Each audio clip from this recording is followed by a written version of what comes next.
Hello guys, আসসালামু আলাইকুম, good morning. কেমন আছেন সবাই?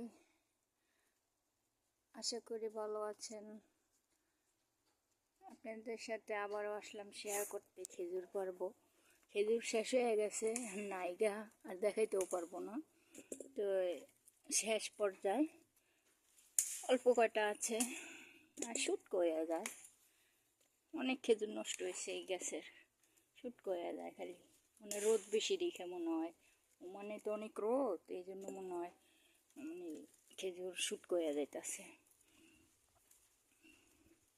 আর শেষ আর দেখাতে পারবো না, পেরে ফেলতেছি। অল্প পাকে, একটা দুটো করে পাকে, একবারে তো আর পাকে না। একবারে পাকলে তো পুরো গাছটা মানে থোক্কা ধরে কাটা যাইতো, একবারে পাকে না তো।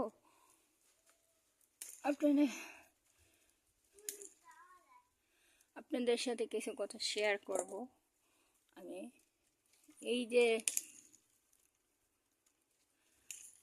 একটা চাচার কাছে যদি নিরাপদ না থাকে সন্তান, কার কাছে নিরাপদ থাকবে? আপন চাচার কাছে যদি নিরাপদ না থাকে, কার কাছে, কাকে বিশ্বাস করবে? হ্যাঁ, কাকে বিশ্বাস করবে?